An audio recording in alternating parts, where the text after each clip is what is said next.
সংসদে উত্থাপন করেছে, যেখানে এই গরিবী দুঃখী বুকানাঙ্গা মানুষের জন্য স্বাস্থ্য খাতে বরাদ্দ বৃদ্ধি করার কথা ছিল, শিক্ষা খাতে বরাদ্দ বৃদ্ধি করার কথা ছিল। সেখানে যৌক্তিক বাজার উত্থাপনের পরিবর্তে ব্যাংক দোকানের সুবিধা দেওয়ার জন্য লুটপাট করে নেতাদের সমৃদ্ধি স্থাপনের জন্য আজকে তারা বাজেট উত্থাপন করেছে।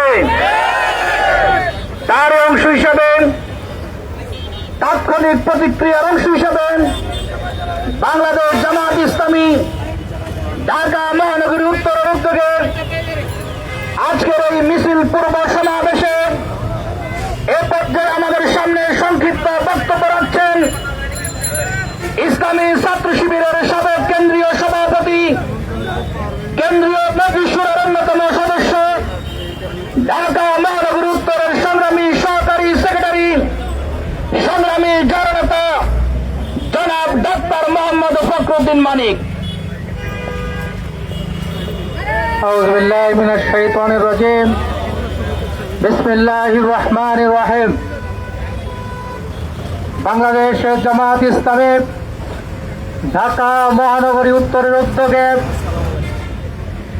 আজকের এই বাজেট অধিবেশনে 2026-27 অর্থ বছরের বিএনপি সরকার কর্তৃক যে গণবিরোধী বাজেট প্রস্তাব পেশ করা হয়েছে তার প্রতিবাদে বিক্ষোভ মিছিল পূর্ব সমাবেশে উপস্থিত বাংলাদেশের জামায়াত ইসলামীর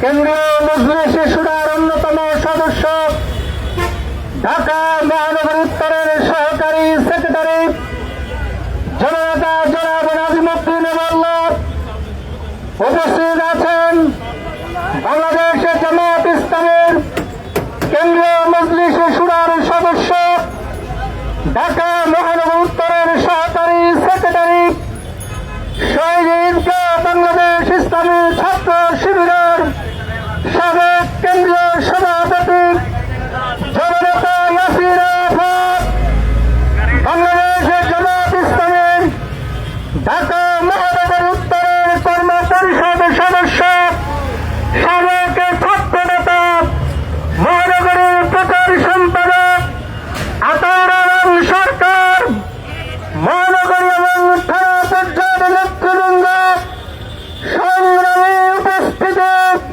সাংবাদিক বন্ধুগণ, সংগ্রামী ঢাকাবাসী, আসসালামু আলাইকুম ওয়া রাহমাতুল্লাহ। সংগ্রামী ভাই এবং বন্ধুগণ, বিগত 12ই ফেব্রুয়ারির ইলেকশন ইঞ্জিনিয়ারের মাধ্যমে বিএনপি সরকার ক্ষমতায় এসে আজকে বাংলাদেশের 55তম যে বাজেট পেশ করেছে, এই বাজেটের সাথে কোন মানুষের কোন সম্পর্ক নেই। তারা 9,38,000 কোটি টাকার বাজেট পেশ করেছে।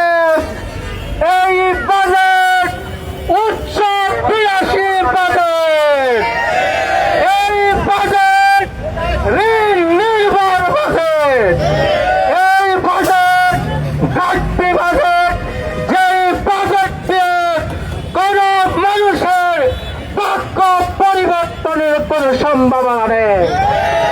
তাই আজকে আমরা সেই বাজেট পেশের তীব্র নিন্দা এবং প্রতিবাদ জানাচ্ছি। আজকে সেই বাজেটে 20% ঋণের উপর নির্ভর করা হয়েছে, তার মাধ্যমে বাংলাদেশের বিনিয়োগ এবং কর্মসংস্থানকেই আজকে বাধাগ্রস্ত করা হবে। আজকে একদিকে ব্যাংকিং ব্যবস্থার চরম বিশৃঙ্খলা, অন্যদিকে আজকে ব্যাংক লুটপাটকারীদেরকে আবার জনগণের সম্পদ তৈরি করে দেওয়া হয়েছে এই বাজেটের মাধ্যমে। তাই আমরা অবিলম্বে এই বাজেট বাতিল সহ পুনরায় জনবান্ধব বাজেট পেশ করার দাবি জানাচ্ছে। আজকে এই বাজেটের মাধ্যমে রাজস্ব আদায়ের ঘাটতি রাখা হয়েছে। এই বাজেটে দ্রব্য মূল্যের যে স্ফীতি তৈরি করা হয়েছে, সাধারণ মানুষ যারা খেটে খাওয়া মানুষ তাদের জীবন নির্বাহটা দুঃসাধ্য হয়ে দাঁড়াবে।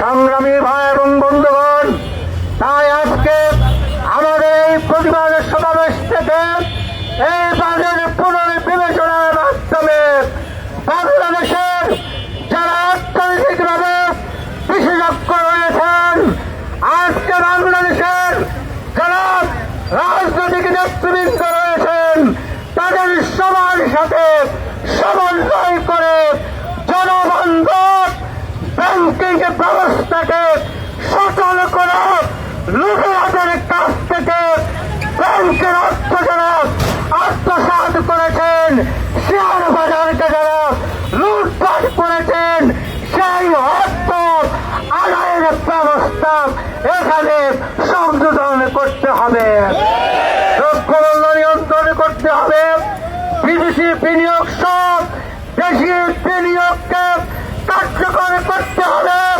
তরুণ ছাত্র মেধাবী যুবকদের কর্মসংস্থানের ব্যবস্থার মাধ্যমে একটি অর্থবহ বাজেট প্রণয়নের দাবি জানাচ্ছি আমরা।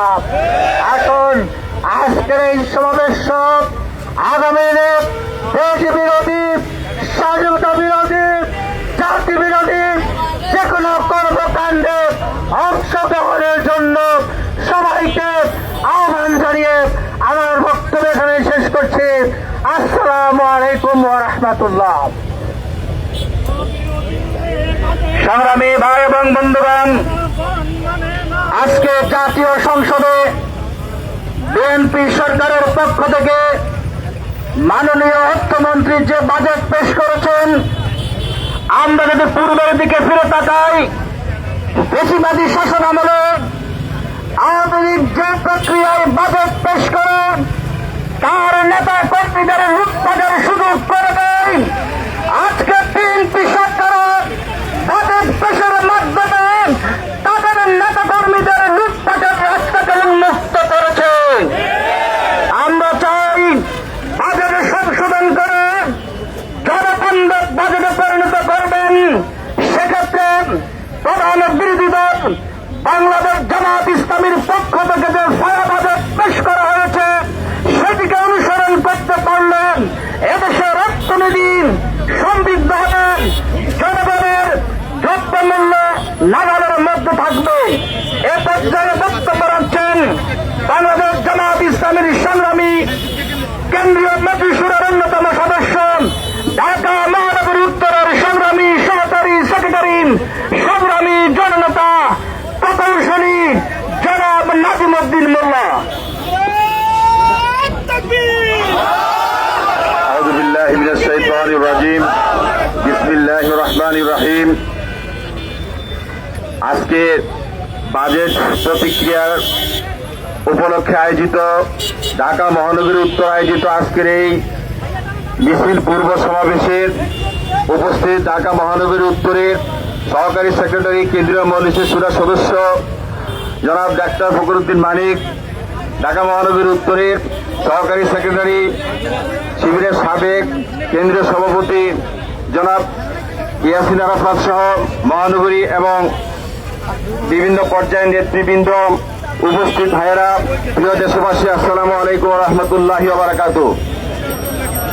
সম্মানিত ভাইয়েরা, আজকে আমরা এখানে একত্রিত হয়েছি।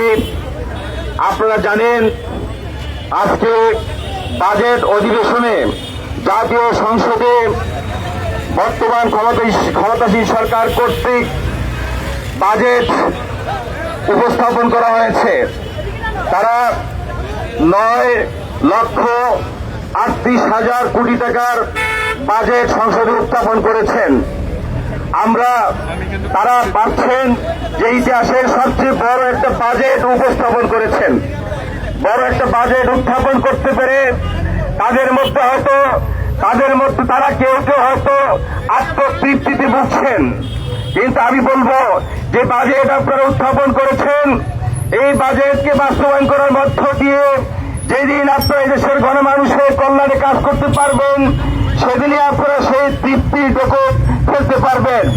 সম্মানিত উপস্থিতি, প্রিয় দেশবাসী, আমরা দেখতে পেয়েছি এই বাজেটে তারা যেই বিভিন্ন ক্ষেত্রে যে বরাদ্দ দিয়েছেন, সেই বরাদ্দ এই দেশের মানুষ ৩৬ জুলাই পরবর্তী সময়ে যে গণতান্ত্রিক সরকার ক্ষমতায় আসলো, এইরকম একটা বাজেট এদেশের মানুষ প্রত্যাশা করেনি। প্রিয় উপস্থিতি, এদেশের মানুষ চেয়েছিল ৩৬ জুলাই পরবর্তী সময়ে একটি গণতান্ত্রিক সরকার যখন দেশের রাষ্ট্র ক্ষমতায় এসেছে, এমন একটি বাজেট উপস্থাপিত হবে যেই বাজেট প্রকৃত অর্থেই এদেশের গণমানুষের কল্যাণে কাজে লাগবে।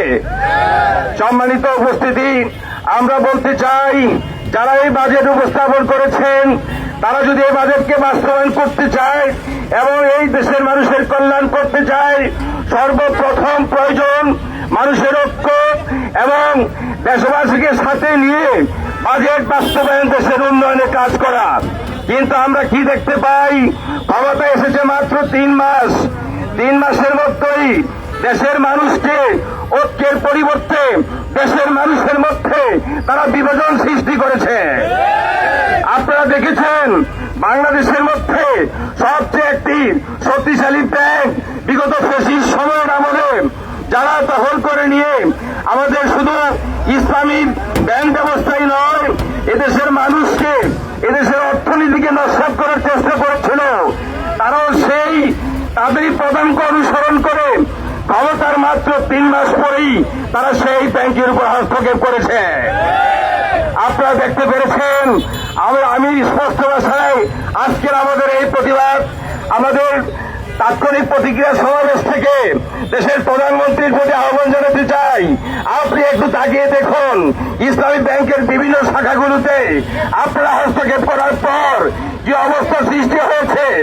আজকে মানুষ তাদের বিনিয়োগের জন্য ব্যাংকে গিয়ে তাদের যে আর্তনাদ, তাকে আপনি শুনতে পাচ্ছেন? তা যদি শুনতে পান, তাহলে আপনাকে দেশের কল্যাণে, মানুষের কল্যাণে ভূমিকা রাখতে হবে।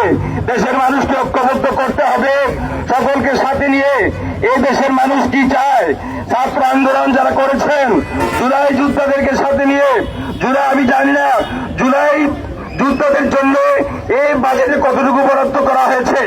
আমি বলবো আপনাদের এই বাজেট সংশোধন করে জুলাই যোদ্ধাদের জন্য, অবশ্যই জুলাই যোদ্ধা এবং জুলাই আন্দোলনের জন্য যারা ক্ষতিগ্রস্ত হয়েছেন, প্রত্যেকের জন্য একটা সুন্দর উপযোগী বরাদ্দ নিয়ে আপনারা ইনশাআল্লাহ পরবর্তীতে ভূমিকা রাখবেন। আমরা আজকে তাৎক্ষণিক প্রতিক্রিয়ায় আমরা এতটুকু বলতে চাই, বাংলাদেশ জামাত ইসলামী এদেশের মানুষের জন্য কল্যাণে কাজ করে। সুতরাং আপনারা আপনাদের বাজেটে যতটুকু গণমুখী অংশ রয়েছে, আমরা প্রত্যেকটি অংশ সাপোর্ট এবং সহযোগিতার মাধ্যমে বাস্তবায়ন করার চেষ্টা করব। আর যেগুলো গণবিরোধী এবং মানুষের অকল্যাণের জন্য যা হয়েছে, লুটপাট করার জন্য যা হয়েছে, আপনাদের নেতৃবৃন্দের আখের গুছানোর জন্য যা হয়েছে, এগুলো দেশের মানুষকে সাথে নিয়ে আমরা ইনশাআল্লাহ প্রতিবাদ করব। দেশের উন্নয়নে আমরা ভূমিকা রাখতে চাই। আসুন, এখানে যারা আমরা একত্রিত হয়েছি, এদেশের সকল মানুষের উদ্দেশ্যে বলবো, আমরা চাই একটি সুন্দর দেশ। সেই সুন্দর দেশ বিনির্মাণে জামাত ইসলামী কাজ করছে। সকলের সহযোগিতা নিয়ে ইনশাআল্লাহ আমরা এগিয়ে যেতে চাই।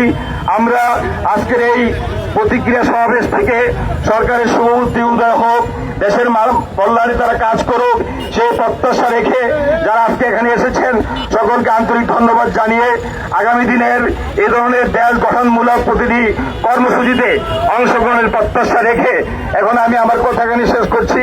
আসসালামু আলাইকুম ওয়া রাহমাতুল্লাহি ওয়া বারাকাতুহু। সম্মানিত ঢাকাবাসীকে বাজেটের তাৎক্ষণিক প্রতিক্রিয়া আজকে এই মিছিল অংশগ্রহণ করার জন্য আহ্বান জানাচ্ছি।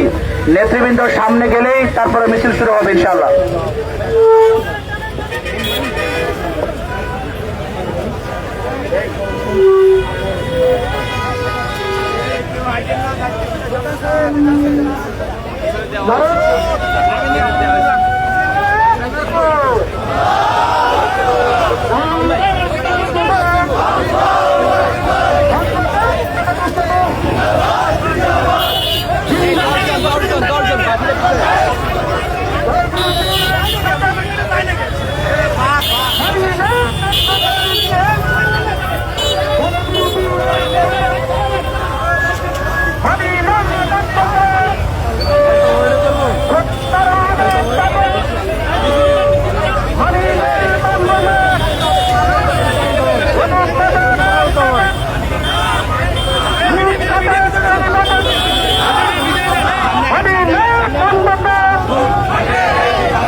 সংগ্রামী সাথী ও বন্ধুগণ, আজকে বাজেট প্রতিক্রিয়ার অংশ হিসাবে আমাদের এই আয়োজনে যারা অংশগ্রহণ করেছিলেন সকলকে আন্তরিক মোবারকবাদ জানাচ্ছি এবং দেশবাসীকে আহ্বান জানাচ্ছি, আসুন জনবিরোধী বান্ধব জনবিরোধী বাজেটকে আমরা প্রত্যাখ্যান করে দেশের কল্যাণে, দেশের গণমানুষের কল্যাণে যে বাজেট আমরা এই সরকারের কাছ থেকে সে বাজেট প্রত্যাশা করছি।